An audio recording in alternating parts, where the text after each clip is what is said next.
Welcome to Democracy Now!, democracynow.org, the War and Peace Report. I'm Amy Goodman.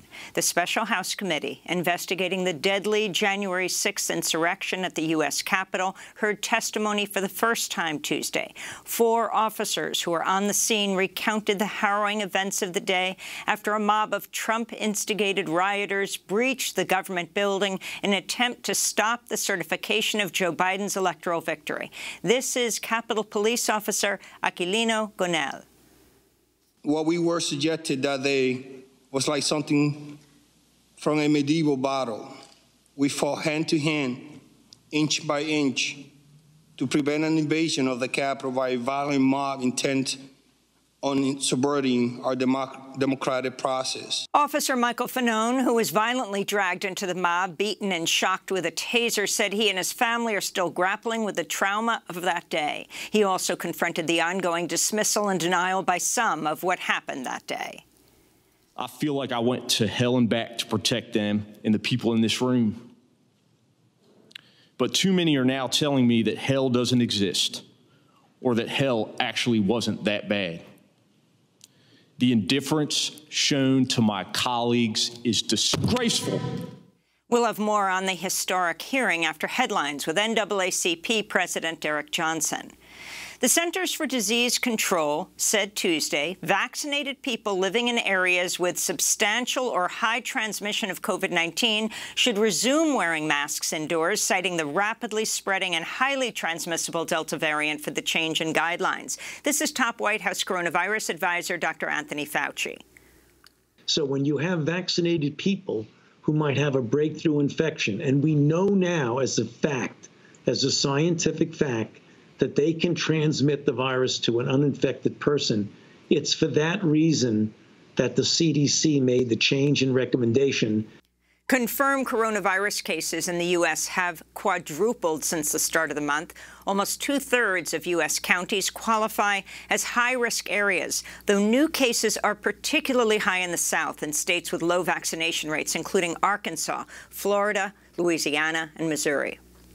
The CDC also recommended everyone returning to school in the fall from kindergarten through grade 12 wear a mask indoors, including students, teachers, and other staff, regardless of vaccination status. Meanwhile, the Biden administration is expected to announce that all federal employees will be required to either get vaccinated or regularly tested for COVID and be subjected to other restrictions. He's expected to make the announcement on Thursday. In other related news, Biden said so-called long COVID can be considered a disability under the Americans with Disabilities Act. In international news, Tanzanian President Samia Suluhu received the COVID-19 vaccine today and urged all eligible citizens also to get the shot. Tanzania recently received 1 million doses of Johnson & Johnson's vaccine from the U.S. government via the COVAX program. Her predecessor, who died in March, was a coronavirus denier. Daniel Hale was sentenced to 45 months in prison, almost 4 years, for leaking classified information exposing the U.S. drone and targeted assassination program. Hale, a former member of the U.S. Air Force, pleaded guilty in March to 1 count of violating the World War I-era Espionage Act. Hale told the judge before his sentencing, quote, "I'm here because I stole something that was never mine to take, precious human life. Please forgive me for taking papers instead of human lives." Famed NSA whistleblower Edward Snowden tweeted, quote, "Hale's crime was telling this truth. 90% of those killed by U.S. drones are bystanders, not the intended targets. He should have been given a medal," Snowden said. North and South Korea restored a central communications hotline and agreed to strengthen ties more than a year after Pyongyang cut off the link following mounting tensions and failed summit meetings. The two Koreas will start holding regular conversations every day via the hotline. The U.S. government has suspended some of its cooperation with Guatemala's Attorney General's office in response to the abrupt ousting last week of top anti-corruption prosecutor Juan Francisco Sandoval, who fled Guatemala hours after being fired. Thousands of protesters have taken to the streets angered by Sandoval's ousting, a worsening economic crisis, and government neglect during the pandemic. They're calling for the resignation of right-wing President Alejandro Giammattei. A national strike has been called for Thursday. In Olympic news, U.S. gymnastics superstar Simone Biles will not defend her title in the all-around final Thursday. On Tuesday, Biles revealed she withdrew from her team finals for mental health reasons. Yeah, I say put mental health first, because if you don't, then you're not going to enjoy your sport and you're not going to succeed as much as you want to. So it's okay sometimes to even sit out the big competitions to focus on yourself, because it shows how strong of a competitor and person that you really are, rather than just battle through it. At the end of the day, we're human too, Simone Biles said. She's considered the greatest gymnast of all time.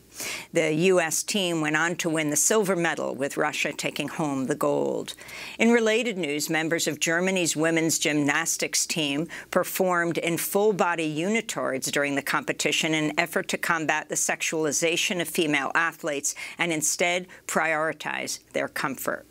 Robert Aaron Long, the white man charged with massacring 8 people at 3 Atlanta area spas in March, has been sentenced to 4 consecutive life sentences without the possibility of parole, plus 35 years in prison. 7 of the victims were women, 6 of them of Asian descent. He was sentenced in Cherokee County, Georgia. He still faces murder charges in Fulton County for some of the spa killings, where the prosecutor is seeking the death penalty. In South Carolina, a judge sentenced Nathaniel Rowland to life in prison for murdering and kidnapping University of South Carolina student Samantha Josephson in March 2019. 21-year-old Josephson got into the killer's car after mistaking it for an Uber and was later found dead in the woods.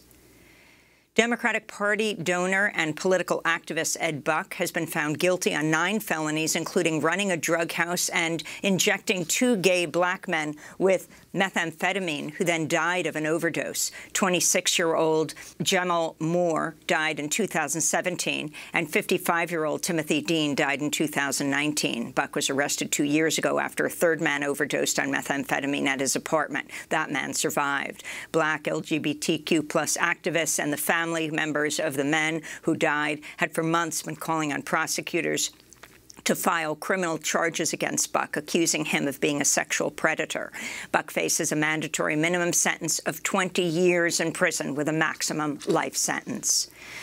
A new investigation by the Associated Press revealed a number of Ku Klux Klan members are working inside the Florida Department of Corrections. The revelation came as part of an investigation into a failed KKK plot in 2015 to murder a black man. The murder was planned as revenge for a fight in which a black prisoner, Warren Williams, bit a white guard, Thomas Driver. The FBI was able to stop the plot, instead staging the murder after an informant infiltrated the terror group. Tens of thousands of Americans are believed to belong to extremist white supremacist groups, including the Klan. The FBI said such groups represent the greatest domestic terror threat here in the United States. A ProPublica study found that immigration prosecutors are continuing to deport people who are not considered a threat to public safety, despite a Biden administration policy instructing them to postpone or drop such cases. But the policy is carried out at the prosecutor's discretion, making it difficult to challenge. This comes as immigrant justice advocates are denouncing the Biden administration for the growing number of jailed immigrants and asylum seekers. As of mid-July, over 27,000 people are being held in ICE jails as advocates warn detentions have nearly doubled under Biden. The closely watched Democratic congressional primary in Ohio to fill the seat of Marcia Fudge is less than a week away. The race pits Nina Turner, who served as Bernie Sanders' campaign co-chair, against Shontel Brown, the chairwoman of the Cuyahoga County Democratic Party. On Tuesday, the Women's March threw its support behind Nina Turner in its first-ever electoral endorsement. It came one day after Warrensville Heights Councilmember Walter Stewart announced he was switching his support from Brown to Turner. Nina Turner is the one that's going to take us and who has the vision, the know-how, the experience, and she has the sincerity at heart to carry us forward.